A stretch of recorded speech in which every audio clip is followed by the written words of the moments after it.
Hey everybody, decided to do a little quick review video here while other projects are in the waiting. It has recently got to my attention that a lot, and I mean a lot, of online games has suddenly begun to realize that the formula for success seems to be going free to play with the options for VIP, which is a pay per monthly subscription, as well as premium, which would be a free account where you can occasionally buy extra goodies when you need to, like expansions, mission packs, extra weapons, extra character slots, and so forth. Just to name a few, Lord of the Rings has done this recently. AO is just starting to add a store for their free-to-play as well as their paid-to-play. And pretty soon, City of Heroes will also be joining this fray, which means I can finally get back to it again. I can finally get to the bleeding frickin' end of City of Villains at long last. I might add that the awesomeness of City of Heroes is that they're following Lord of the Rings idea, which is there's a free-to-play, there's a premium, where you can actually buy the stuff, but at the same time, even if your account has been inactive for a while, you get to keep the stuff you've already bought. Which means that my money has not been wasted. Sure, I haven't been getting the points for my monthly subscriptions or anything in the past, but let's be fair here.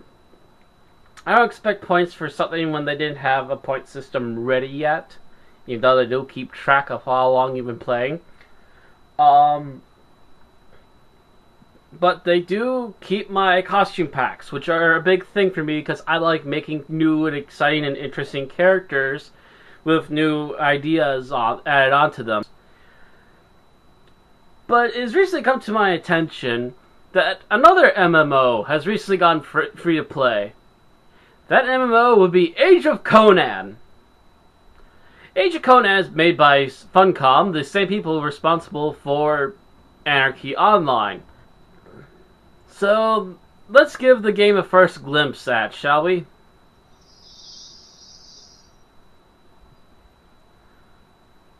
We'll put it at short. Here's the character generator. I'm gonna pick female because, let's be honest, any gamer that's gonna be doing something solo for a while prefers to have something to look at. And once we finally tell this character to get started, her boat crashes. Crazy women drivers!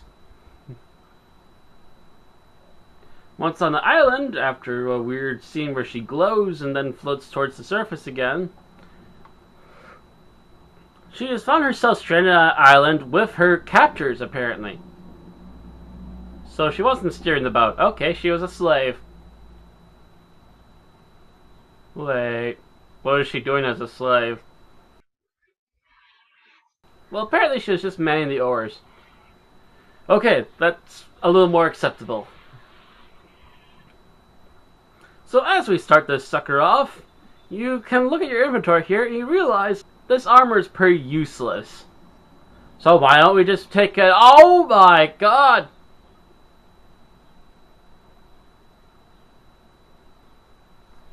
Boobies. Seriously, people, I'm not kidding. One of these has taken off your armor very seriously, and that would be Age of Conan. Well, to be honest, I'm not completely surprised by this. I mean, look at what Conan is supposed to be. It's supposed to be a dark, deep past story where everything is dark and evil and twisted. Slavery is abound, and men run around in just loincloths. So yeah. I will critique, however, that the fighting is a little bit awkward. Apparently you have a slash from top left to lower right, and a slash from top right to lower left, and then a slice down the middle. Attacks. Why can't you just attack? But as the leveling goes on, you do eventually get some extra abilities and stuff to kill people with. Oh, and you also find the dirtbag that originally enslaved you. Kill him. Kill him. Kill him. Kill him. Do the deed. Do the deed. Yes! Crack him! Frickin' Jabba the Hutt. Not too long after dealing with him, you have to deal with the demon that he wanted you to go after to get the key to open the gate, fight off some gorillas, and then you'll finally get to the city that you're aiming for. Exciting!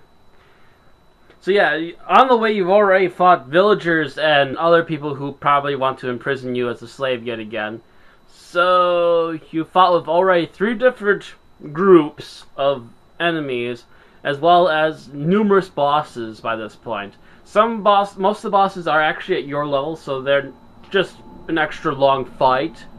So they're not overly hard, but they will take out and give you a beating if you're doing.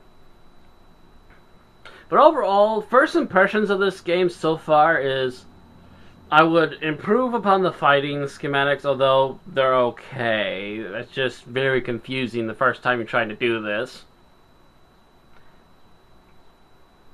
And also the fact that you're only allowed 2 races and about 3 classes, depending upon, and only 2 of which are allowed per race. It's just not enough, guys. It feels like you're holding back a whole lot on this one. I mean, look at AO. AO, you got half the world that you can't see, which I don't mind because that's the big expansion. It's the only big expansion the game has ever really needed. As well as 2 character classes. That's a fairly decent free game, all considering. You can reach at least level 200, but you can't reach the extra 20 or so levels after that.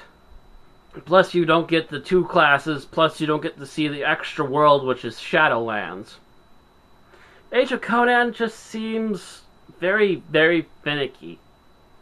Like, they really wanted to do this, but they didn't put a whole lot of thought or effort into it, sadly enough. For now, it will suffice as a little time filler, and I might also add that another game that has come to my attention is Hellgate London. I have played a little bit of this game, but I won't get into reviewing it yet as this sucker is deep. But I digress. Thanks all for watching, and I'll come back next time. Boobies.